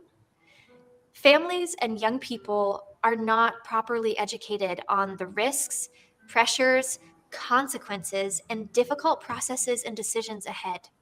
Simultaneously, there aren't healthy standards or accountability from agencies and production companies. There needs to be mandatory basic industry and media literacy courses for guardians, representatives, and to guide set protocols. This can act as a buffer to check the guardian's motives and level of preparedness. It can reveal negligent and greedy behavior within agencies, and it can establish the best practices for getting the $1 million shot in the safest, most ethical manner. Scene 3, the boiling point. Okay. Take a pause for a second. Whew. Sorry, I'm laughing because of a message I just sent Mango about who I thought was Jenna Ortega. Yeah. Oh, fucking Capri Sun in my nose. Like, why? Oh my god. Oh, You cannot tell me they don't look similar. you're not wrong, but It's funny. okay. So when she was talking about like how her growing and changing body was going to be like the focus, that actually does bring up a really good point when it comes to other people that were going through puberty and being actors, because you ended up with things like the Duff. I'm almost positive I've heard Lindsay Shaw talk about something similar to that too. Yeah. When she was getting roles. Because I like auditioned for that movie. Yeah, with the Duff, you know, the main actress, she was in no way fat. Mm-hmm. She was in no way ugly. But because her appearance wasn't that of the ideal, this weird standard that was set, she was hired for the role, and she was the designated ugly fat friend. Yeah. You've got Do you Daniela remember how Monet. do you remember how tabloids treated not even overweight women, but like women who didn't fit that exact like mold of what society wanted them to look at, and like Yes. how cruelly they talked about women around the time who didn't fit that one mold. I saw this old like image from a tabloid or like one of those like People magazines or something.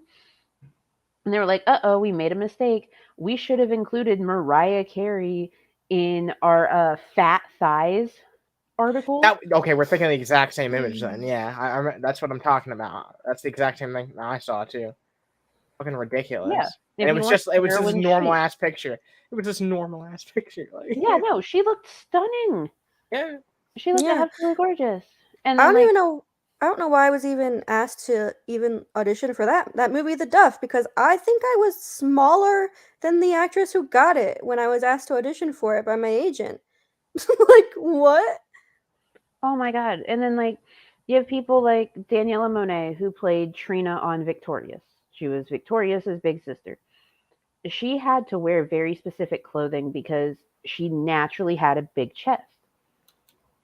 And they had her play this role of the annoying, uglier sister that thought that she was prettier than she is, but she's gorgeous.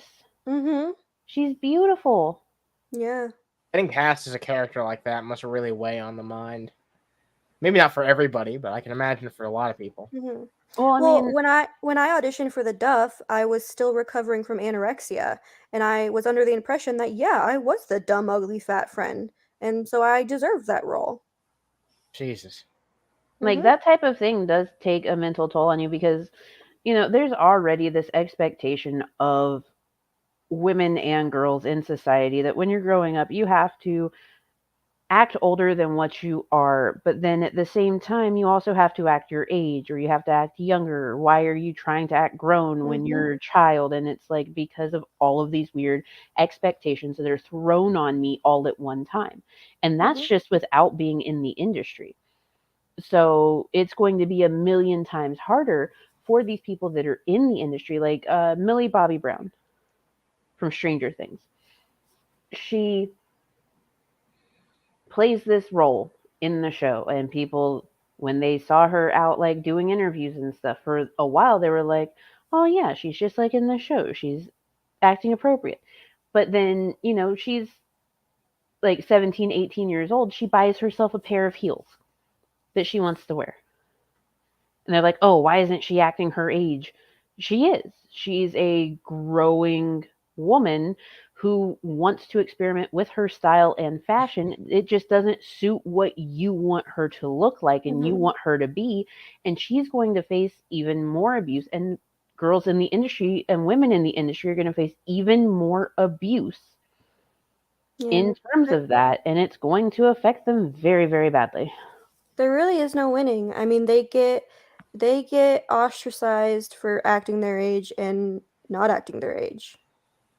It's a no-win situation. Mm-hmm. Yeah. That's why real change needs to happen with this industry. Hopefully. And I think she's actually about to get into her ED in this part. Mm-hmm. Yeah. All right, we got 6 more minutes. We can do this. Let's go. 17. And in just over a decade, the tentacles of the industry have suffocated and destroyed my family. Every member with their own unique hardship. This whole dynamic can distort and exhaust even the healthiest. Negative press reach our doorstep. The show truly naps, and then it hits me.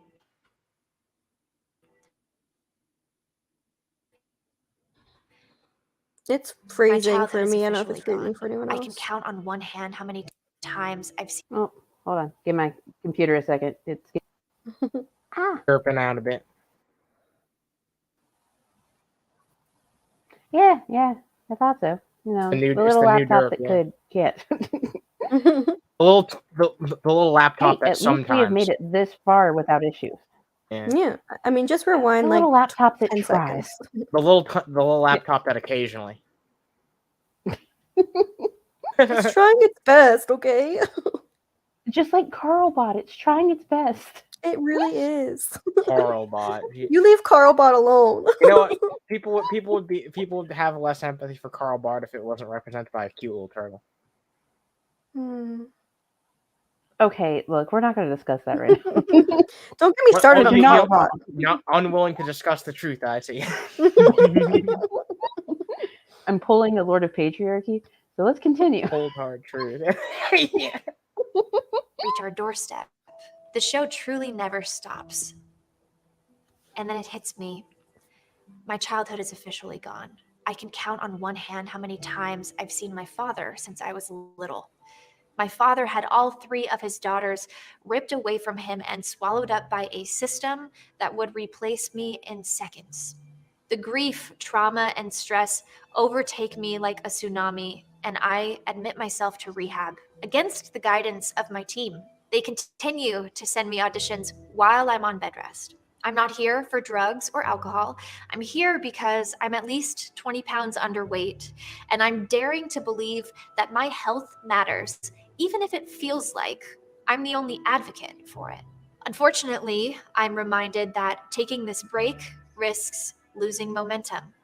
Unless I have elite representation, millions of dollars, and major networks pouring into a strategic debut into adulthood, my younger work will not amount to much in the eyes of serious film and television casting directors. After over 200 movies, shows, videos, tours, I'll start over and retrain, reintroduce myself. Culturally, I'll be reduced to my past characters and expected to fade into a nostalgic memory or a has-been, even though I haven't had a chance to learn who I am in the first place. I sign in my name at the hospital, my body broken and my spirit shattered. A young girl battling her own health crisis finds a moment of relief laughing at the television. I look at the screen, and it's my face. Second act. Now, maybe some of you have concluded that only unbalanced people are attracted to Hollywood, or you perceive this as claiming victimhood. This isn't about pointing fingers, but about working together to protect children who will be the next generation of society, many of whom have palpable influence over your own kids. Very few resources exist to help people unpack and navigate the implications of a child star-studded culture, whether you're the kid, the parent, the agent, or the audience. Solutions like mental health practitioners and industry literacy courses are easy next steps. Though I'm not without scars and ongoing struggles, I'm still one of the most fortunate cases. I had access to a therapist who saw past the enchantment of fame and taught me to safely re-inhabit my body. By some inner mysterious force, I committed to deep self-work and constant healing as my rebellion. I dared to lose everything I'd worked for and walk away long enough to gain paradigm-shattering insight. These privileges are not equally available, distributed, or even encouraged. The opposite is regularly enabled. And no, I didn't mention the sexual harassment, stolen IP and money, paparazzi, psychological impact of the new influencer landscape, toxic power plays, and what actually happened on all of those sets. If we disrupt and heal the toddler to train wreck pipeline, we won't need another cautionary memoir.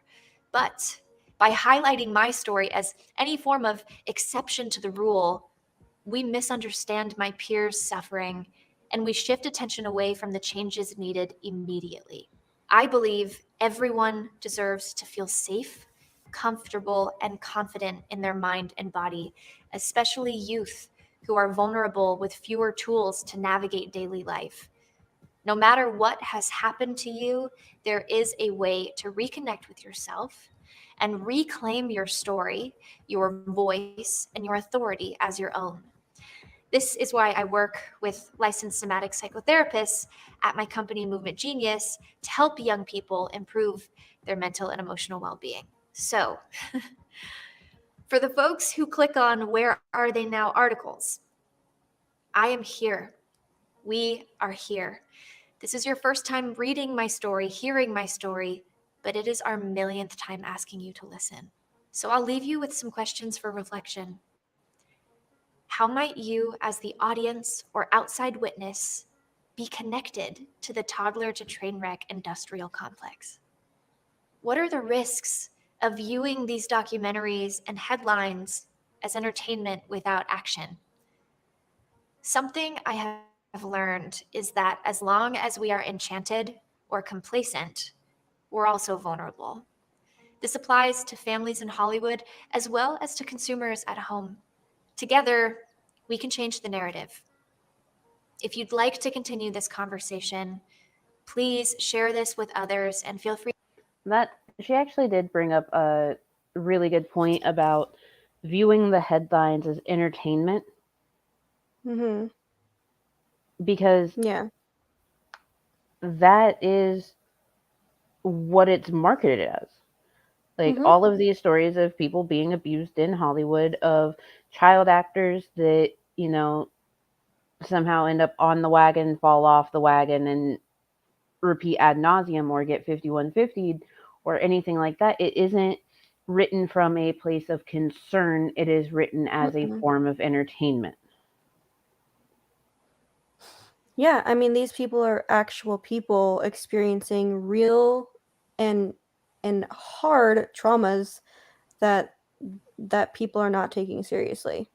Prime example, of course, like Britney Spears. So Mm-hmm. I am so tired of people that shave their head saying, "Oh, I had a Britney moment."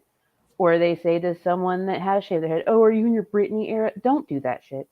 Y'all seem Mm-hmm. to forget that Britney Spears, every time she went to go out somewhere, her team would stop her and do her hair. They had to fix her hair. They had to check her hair. Even if she was like trying to just make her way to the car so that she could escape from paparazzi that was waiting outside for her, they had to fix her hair. So after all of this time, like trying to just have a moment alone with her child while pregnant with her second child, trying to just live this normal life, and then harassing her to the point that like she was pictured inside of a restaurant sobbing, holding her son. Yeah, of course she's going to shave her fucking head. Mm-hmm. She was taking her power back. She was taking back control. And y'all treated it like it was some sort of big mental break. And it wasn't. Not like that. Man, what a deep one today. Yes, today Certainly, has yeah. been a deep one.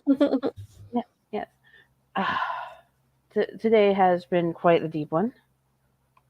Shaved heads are great there, Satan.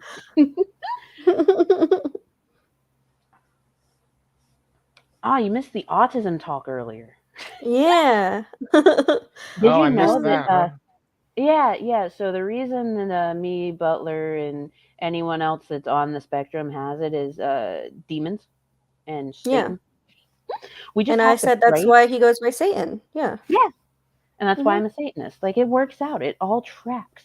So like all we have to do is go find a pastor in a strip mall that like can pray away the autism, and it's gonna rewire our brains and we'll be fixed. Mm-hmm. Mm-hmm. We pray away Butler's autism every night. God damn. Maybe that's what I should do with Small Human. Like, Mm-hmm. oh no, he won't listen. Like he's just gonna be like, "Fuck you want." It's funny. He may not talk, but that is a honey badger kid. Honey badger. Oh yeah. So Oh, no Small fucks Human. given. Yeah, Small Human is one of the oldest of Gen Alpha. Like Gen Alpha started 2013. He was born 2013. He's in Gen Alpha. Gen Alpha kids are the honey badger generation. They give no fucks. They give zero fucks. If you say something that they don't like, they will tell you straight to your fucking face. No problem. If they don't like how you're treating someone, they will let you know. If you ask them simple questions about like, "Oh, what do you think about, a guy marrying a guy?" They're going to be like, "And what about it?" Like, they give no shits. I love them. They are great. I'm laughing at Butler's comment because he's bisexual, and that's fucking hilarious. Did a similar thing, but with like a conversion therapy thing. Oh god. These panini kids are something else. Look, man, these kids are wild. I fucking love them. Okay, like Gen Alpha is either going to fix everything or they're going to burn it to the ground. As they should. I mean, either way we'll be better off, but still, Yeah. like we just don't know which direction it's going, and honestly, I'm fine with that. I'm cool with whatever. I don't know if you can tell, but I'm getting like super spacey. Thank you, dissociation disorder. So I'm a bounce. No, it's all right. I'm actually about to end because we've been going for a little bit more than 2 hours. I'm just going to do one final spiel and we'll get out of here. All right. Yeah. So there is a comment pinned at the top. There's a comment that Lauren is going to put in the side chat. Update on that comment. We are $160 away from Small Humans Med refill. If I get anything more than that, it'll be sent straight to Miss Parker. Also, there is a Discord link. If you click that link, you will be taken into Laura's server, where you will find a whole bunch of stuff, t-shirts, fucking artwork, decor. It's all for sale. You make your payment for that item to Miss Parker. You send the receipt and the shipping address and the item that you want to Laura. And you will get something in return for helping out Miss Parker because she is amazing. We love her. She is getting off the alcohol, and that is fantastic. It's Laura, not Lauren. You send me your receipts, I won't know what the fuck to do with them. Yeah, exactly. Laura is the one that runs that server. Lauren is just like my partner in crime tonight. Woot woot. Oh, man, Voorhees, you got here right as we're ending. God damn. Perfect timing. So, yeah, that's amazing. All right. With all of that being said, thank you all. We will see you on the next one, which honestly, tomorrow actually at 7 p.m. Central, 8 p.m. Eastern, I will be over on Widow Sun channel, and we will be talking about the new TOS for YouTube when it comes to band creator stuff. We will also be doing like Double Chocolate Productions. We will do some fails, stuff like that. It'll be a fun time. So you can catch me over there. Bro, it's been 2 hours. What do you mean ending already? Already, Jesus. I don't do this We had forever. some lengthy, important discussions. I gotta go to bed. I got shit to do. Anna on Saturdays does Underhaven. Yeah, go check that out. Also, if anyone's in my server or if you're not in my server, go check it out. It's a cool place. And we're gonna be probably watching the rest of my debate I had with Dave today there after the stream. So yeah, if you guys want to check that out, we'll be doing that in the voice channel. But Anna, I'm gonna DM you on Discord for links if that's okay. Yeah, sure. Go ahead. yeah. Okay. All right, and with that, I'm out of here. Thank you all. Y'all have a wonderful day. Goodbye. Bye.